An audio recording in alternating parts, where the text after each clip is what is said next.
As the presidential race tightens to a dead heat in key battleground states, it's telling that the Biden-Harris Justice Department is suing Virginia over Glenn Youngkin's efforts to clean up voter lists.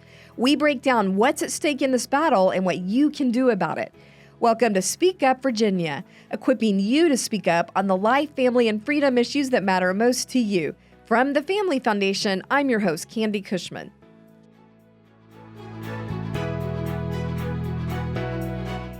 Well, welcome everyone. Thanks for joining us for Speak Up Virginia. Glad to have you with us. You know, we've got some fun updates for you, or should I say interesting updates? I don't know if they're all fun, but for that we have with us, yeah, mostly, okay.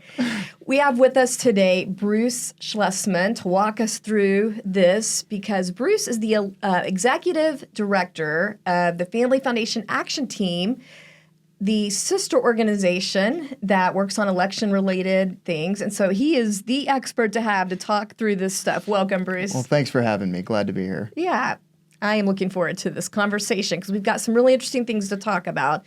And I just wanted to start out by noting it's really fascinating how Virginia continues to be in the vortex of the national news with this election stuff. And one of the things that happened most recently was this very contentious debate. It was supposed to be an interview. It kind of felt like a debate. Yeah, the Fox News with Bret Baier. Yeah. And I think some 8 million people tuned in for that. It was closer to 12 million by the end of it. And that's just the Fox News broadcast. Then you got to take into account all the social media broadcasts. I mean, tens of millions of eyes were on this interview. So this was just fascinating to watch play out. But what was interesting was all the controversy swirling afterward that centered around a lot of times on the immigration issue and the Biden-Harris administration's handling of just the way they treated open border policies is what I might call that. Yeah, it's accurate. Yeah, no. So, I mean, obviously, most people are kind of familiar with the border crisis and what's going on. You know, 10 to 20 million illegal immigrants have crossed the border. Youngkin likes to say every state is a border state now. I think that's a pretty accurate take, honestly. I mean, here in Virginia, there's been a few Virginians killed by illegal immigrants, a few children. You know, crime has gone up in part because of this crisis. I could go on and on, but, you know, we get it. The border is a huge concern. Yeah. That's really sobering when you think about the lives impacted. But what was really ironic in the wake of this is, you know, here they are, as you said, letting millions across. Yeah. And I just find that interesting, coupling it with this latest attempt by the Biden-Harris DOJ, Department of Justice, to go after Governor Youngkin for trying to clean up Virginia's voter rolls, especially when it comes to non-citizens on those lists. And, you know, I think Governor Youngkin had said, you know, since he's started addressing this, we're talking about maybe some 6,000 names. It was a little over 6,000 non-citizens. So I'm just looking at them making an issue of this 6,000 versus 10 to 20 million. It just feels a little ironic. Yeah, so we see the DOJ suing a state for attempting to remove non-citizens from the voter rolls. And it was, you know, they purged a lot of dead people, change of residence from the voter rolls. It wasn't just non-citizens, but, you know, Governor Youngkin brought this up on Fox News. He brought it up in a few interviews, but these were non-citizens that self-identified as non-citizens on a survey of just like, hey, you a citizen? And they're like, no. And then they were removed. Yeah. And even that's not good enough for the Department of Justice. Yeah, and we're going to get into all that, but I thought let's just launch this whole discussion by revisiting one of Kamala Harris's answers to Bret Baier's relentless question about immigration, because I really want to expose the irony here of this. So let's just watch this clip for a minute. When it comes to immigration, you supported allowing immigrants in the country illegally to apply for driver's license, to qualify for free tuition at universities, to be enrolled in free health care. Do you still support those things? Listen, that was 5 years ago, and I'm very clear that I will follow the law. I have made that statement over and over again, and as Vice President of the United States, that's exactly what I've done, not to mention before. If that's the case, you chose a running mate, Tim Walz, governor of Minnesota, who signed those very things into state law. So do you support that? We are very clear, and I am very clear, as is Tim Walz, that we must support and enforce federal law, and that is exactly what we will do. Now, you hear there Bret Baier confronting her on the fact that she has in the past said that she is for allowing illegal immigrants to apply for driver's license, tuition, and other benefits, and there really wasn't anything she could say in response to him bringing that up. Yeah. No, I mean, she has reversed just about everything she said she believed in 2019. This is one key thing. I think what she brought up was one of the things was sex change surgeries for illegal immigrants in prison. Mm-hmm. And she'd said she was for that in 2019 in a survey to the ACLU. And, you know, in her response was, but Trump, you know, that's generally her response to most things. But I mean, she's having a tough time running away from all of those positions, pretty far left positions she took in 2019. Well, and again, returning to the immigration issue, what stuck out to me is this is an administration that I think it's fair to say has been trying to find ways for hundreds of thousands, if not millions, of illegal immigrants to get around the law. And yet, at this very moment, her administration is targeting Glenn Youngkin for supposedly not following federal law and really cleaning a few thousand names off voter rolls. Like they keep pushing back and argue, you know, they get really mad when you bring up election integrity and those kinds of issues, which a lot of voters care about. And, you know, it's kind of tough to keep – the reason we keep bringing this up is because they keep doing things like this. Like if you want us to believe that – you want our elections to be secure, why are you so adamant that non-citizens should be allowed to vote? Right. I mean, you can't not clean up voter rolls. Like, you can't leave deceased people and non-citizens, basic, or it would be meaningless. Like, our voter system would be meaningless. Yeah, right? It's basic just maintenance of voter rolls. Every state has to do this, and every state has. You know, so many states before this election cleaned up their voter rolls. You know, I mean, in Fairfax County alone, they found almost 1,000 people, like 968, I think was the number of non-citizens on the voter rolls, you know. And another part of the problem is who's signing them up. Yeah. I mean, the reason I keep trying to juxtapose kind of the interview and them going after Glenn Youngkin is because it bothers me that this continued pattern of selectively applying laws, you know, in a politicized way. Yes, on every issue. The DOJ has done that time and time again. This is just yet another chapter in the DOJ's selective enforcement of laws when it suits them. Okay, so what is the real reason that they're going after Virginia right now with this?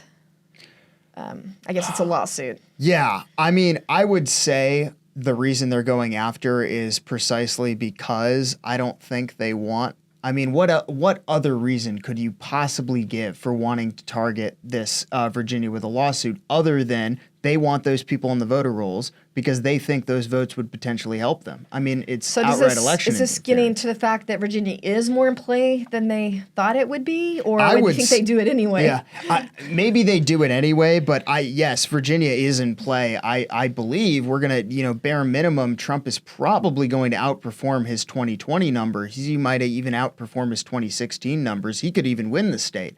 I mean, that's why you see the left and Harris's team mobilize so many resources to Virginia. That's why you see Trump has put his A-team here. Yeah. The state director he's put in place is a clear example of that they take this state seriously. That's why you're seeing a lot of Trump ads when you watch football this Sunday, like I did. You know, these are all signs of two campaigns that take Virginia seriously as a swing state. Okay. All right. Well, looking at exactly how the Biden administration is targeting our state right now, can you break this down for us?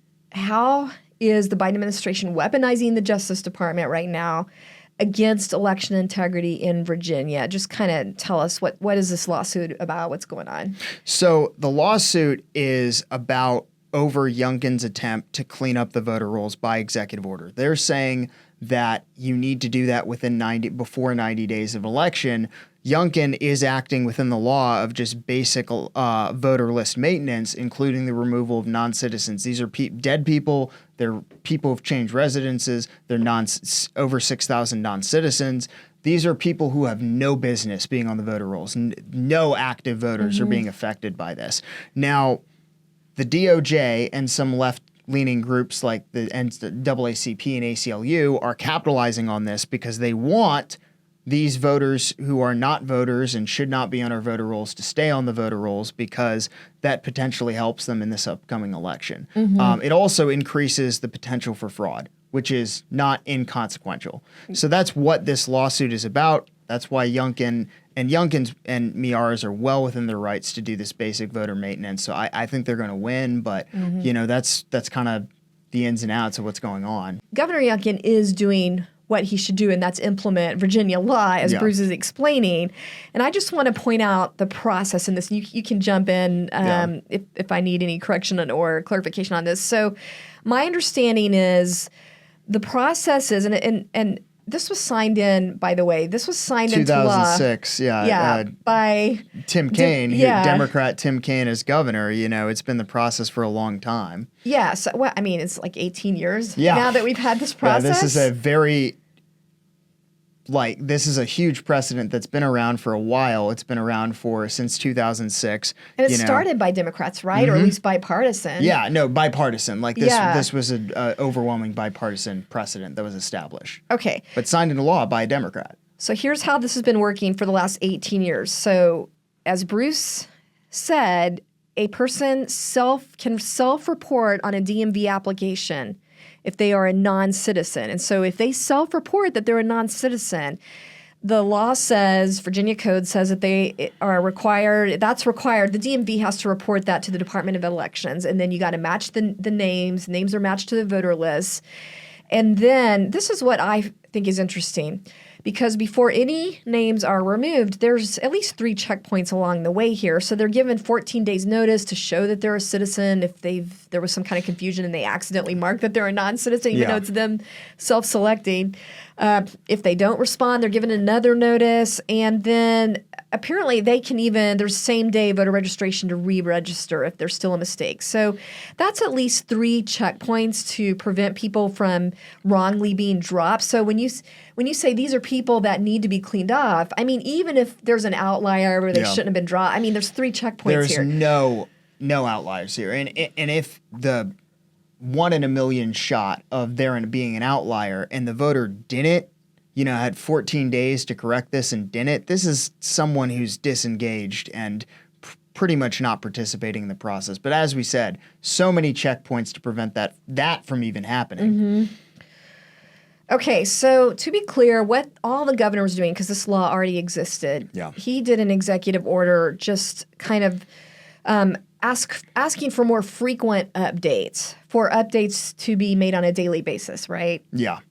And this is well within his rights. It's pretty basic. This should be a non-issue, but they made it one. Okay, so how can they still make a case that this is against the law if he's just implementing an existing law and just asking, okay, we need to update this daily because it's important? Yeah, they're referring to the National Voter Registration Act, which references systematic removal and the time frame being 90 days before an election. So they're camping out on those 2 things. Yeah, it's semantics. It's like the tiniest little detail. And like I said, I don't think it's going to go anywhere. I think they're just trying to jam him up to make a point and throwing a Hail Mary here. I don't think this is a lawsuit that they're going to win. Well, and Governor Youngkin pointed out, because they're saying you can't do systematic purging, 90 days before an election. Yeah. And he's been pointing out it's not systematic because it's case by case with the self-reporting. Yeah, right? Exactly. And that's the thing is if you have over 6,000 people who self-identify as a non-citizen, how is that systematic? That needs to be dealt with immediately. And again, 10 million, 20 million versus 6,000 little. Yeah, exactly. This is a drop in the bucket. These are self-report, how many non-citizens are not self-reporting? It's right. This is pretty clear he had the right to do this and, they're the ones making an issue of this. Well, Governor Youngkin did a great job defending himself and the state of Virginia on CNN with Jake Tapper. Let's just listen in on that for a moment. The Justice Department is suing your state's election officials, alleging that you're violating federal law because you are purging voters that were flagged as potential non-citizens. Now, the issue is not the program, is my understanding. The issue is that the Commonwealth of Virginia was doing it within 90 days of an election. As you know, and I just want to bring the viewers up to speed here, That's the so-called quiet period before an election, 90 days where you're not supposed to be doing such purging. What is your response to this lawsuit? Yeah, so let me just begin with just correcting a few of the facts that you used to set this up. So first and foremost, this is a law that's been on our books since 2006. It was a law that was signed by then Democrat Governor Tim Kaine, and it requires our election process and governors to use DMV data when an individual self-identifies as a non-citizen, and there is a match with that person on the voter rolls, to then notify that person that they have 14 days to affirm that they're a citizen or not, and if they're not, then they are removed. This process has been in place since 2006. We've just had recent Democrat governors like Terry McAuliffe and Ralph Northam use this exact same process within the 90-day period because it is individualized. An individual starts the process by self-identifying as a non-citizen, and therefore as governor, I have an obligation, no discretion, to then run the process to notify that person through our registrar that they have 14 days to clear it up. And if they don't clear it up, they're going to be removed from the voter rolls. The big question I have is, given the clarity of the constitutionality of what I just described, both at the federal level and the state level, and laws at the federal level and the state level that not only require me to do this, but are focused on the fact that these are individual steps that start with someone identifying as a non-citizen, why is it that anyone could argue that a process that removes non-citizens off of our voter rolls is anything else other than common sense and constitutional? And that's my frustration with this whole process, which is it started 25 days before a presidential election. They could have started it a long time ago. We would have sorted this out because I firmly believe they are wrong. But this seems far more political than otherwise, simply because of the fact this has been going on since 2006, according to law, and they chose 25 days before an election in Virginia in order to assert something which really is inconsistent with the process that we're doing. You know, what I thought was interesting was how he pointed out that Democrat governors, McAuliffe, Northam, they had been doing the very same thing. Yeah, this has been the precedent in the way it's been. This is just another example of the DOJ, Department of Justice, weaponizing the law against us. This is lawfare, clear and simple. It seems like when you're doing something like this, it does leave yourself open to those kind of accusations and also open to the accusation that it is being done so they can make it easy for illegal voters, like you said. Yep. I don't see any other way to see this issue. You know what's interesting about all this is it's happening in the broader context of this very tight race between Trump and Harris right now.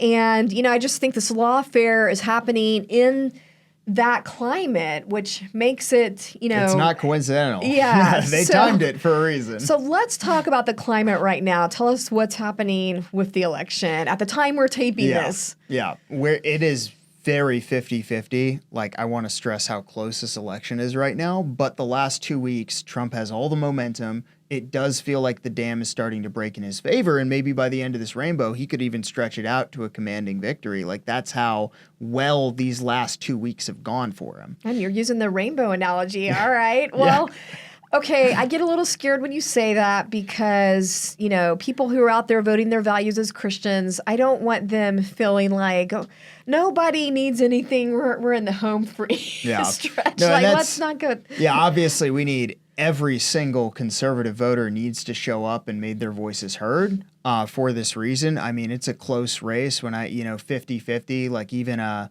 2-point win in a battleground state or a 1-point win might feel commanding. Like that's how close this race is and how it has been. I mean, the momentum's changed like 4 times now, and 16 days out, it could change again. Yeah, and at the time we're taping this, it'll be closer. So yeah, exactly. It'll be even closer by then. But I'll just walk you through quickly the battleground, kind of the top 7, and then I'll talk about Virginia. So Arizona, Georgia, North Carolina, early vote data is fantastic out of these states for Republicans. It's going very well for them right now. What I mean by that is they're either just barely losing to the Democrats in early vote and absentee right now, which is a miracle as far as they're concerned. So early returns are incredibly encouraging for them. Polling's looking like they're starting to kind of stretch it out. It's getting a little bit outside. It's starting to approach outside the margin of error at this point.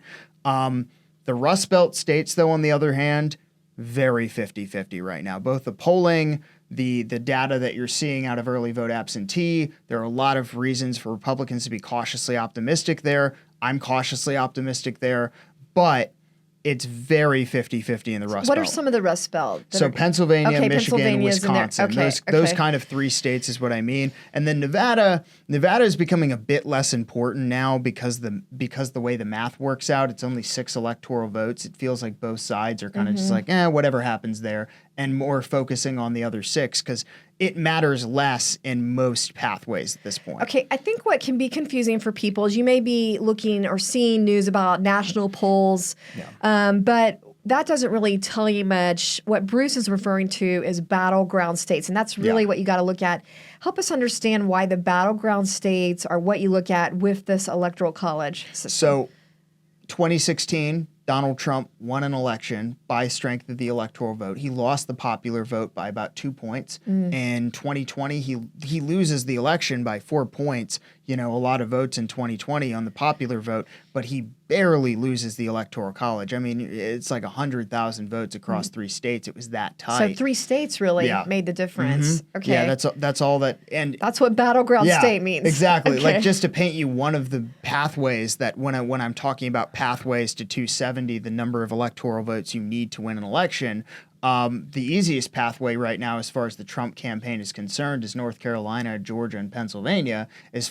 They feel like they got it in Georgia and North Carolina. So, Pennsylvania is going to be very 50-50, but if they were to flip that state, they don't need anything else. Okay. This is going to be a nail biter, I feel like, to watch.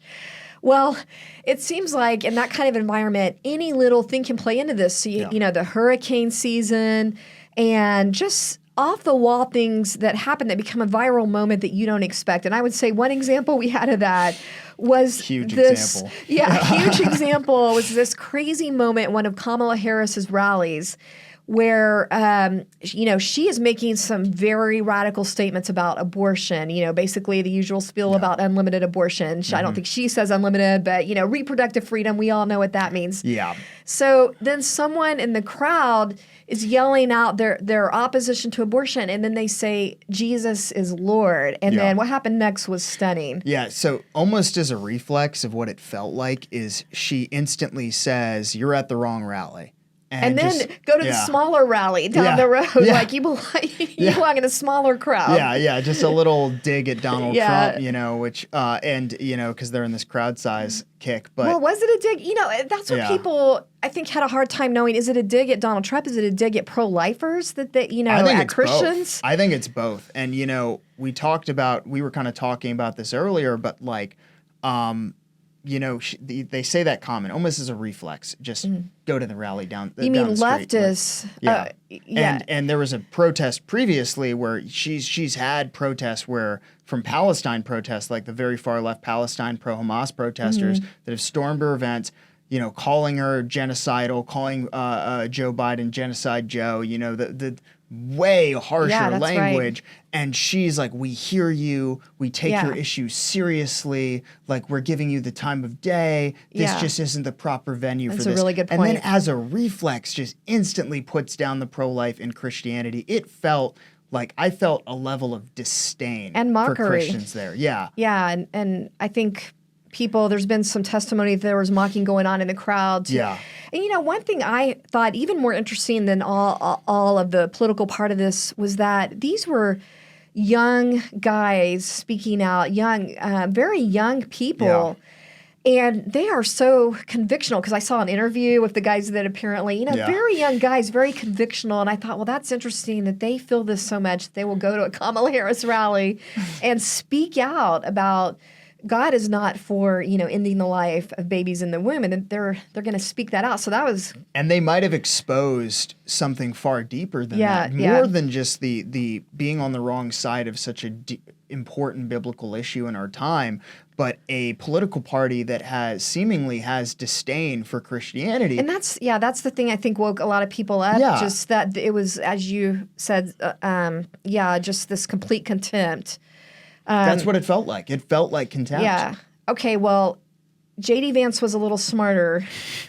Yeah. Or a lot smarter. Got the benefit of going after. A few days later. Tell us about what happened there. So J.D. Vance kind of taking advantage of this as someone shouts, Jesus is Lord or Christ is King. And he just... I think they upped it to Jesus is King. Jesus King or something like that. It's equivalent, I guess. Yeah. And then he's like, yes, Jesus is King. He didn't miss a beat. Yeah, immediately. And I mean, J.D. Vance, Senator Vance's faith, whether you like him or not, he is a genuine Christian, I believe. I believe that, he was a recent convert. He used to be an atheist in about 2018, 2019. He converted, and you can tell, like, he has that fire of spirit of a new convert, and he's fired up about God. He's fired up bringing God's issues into the arena. So, his faith is quite genuine. I don't doubt that. Okay, I just have to stop there. Let's just listen to these two clips back to back. So we're just going to play the Kamala Harris bit and then how J.D. Vance responded. Christ is King. Jesus is Lord. Oh, you guys are at the wrong rally.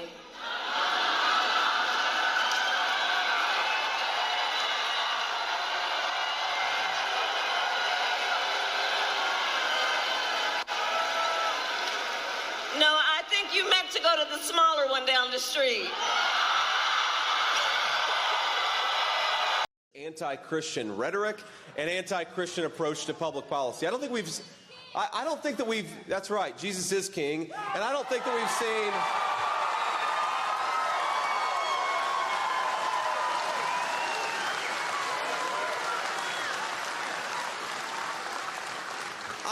I don't think that we've seen anything like this in modern American politics. Well, I just want to be clear, as a convictional Christian myself, we never want Jesus' name to be treated like a political football. We don't want to trivialize the name of our Lord or for that to be used, in a cynical way.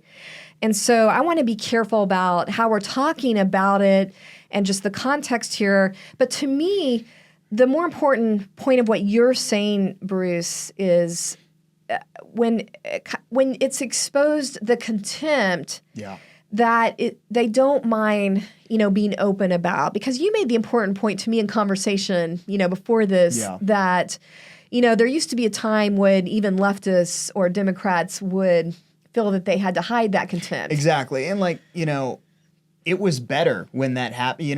Now we have a party that feels so comfortable. Maybe the culture's degraded to this point that we live in a almost post-Christian society, or it feels that way anyway, that you can have an entire political party feel comfortable mocking Christianity and mocking God. And that's a huge difference. There's a difference between, trying to politicize Jesus and politicize the gospel. Which we know people on both sides have done. Yeah, I mean, let's be honest. People have tried to cater to the Christian and are still going to. Yeah, and I mean, 10 years ago, we just talked about it, they probably were, but, plenty of Republicans, just everybody does this. They virtue signal with religion. But the issue is where we're at in our culture where you can have just open belittling like that. No, there's a difference between virtue signal, like Fox Christianity, if I'm just trying to suck up to you to win your vote, and now feeling so comfortable that you don't even have to do that anymore. You can just openly mock Christianity. Although what did Obama, that statement he made years ago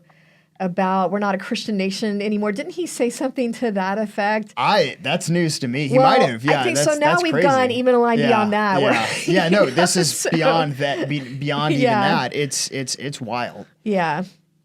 All right. Well, Bruce, what's the important takeaway here for listeners? Go vote. Yeah, you can still early vote. I think there's still time. Do not hesitate. And I will just plug a resource here. It helps if you can educate people on these things. Share our podcast, but also just share the voter guide that we have at familyfoundation.org. That's familyfoundation.org. Just look for the voter guide banner. We're going to put an image up here on the screen. And with that, thanks for joining us, Bruce. Yeah, it's always fun. Happy to be on. Yeah, it's always fun. I never know what you're going to say, and that makes it more fun. Yeah. So, thank you for joining us. Remember, we are stronger when we speak together. If you want to help us get the word out to more people, be sure and share the Speak Up Virginia playlist. And if you like what you hear on Apple or Spotify, give us that 5-star review. It helps us get the word out more. Thank you, and see you next time.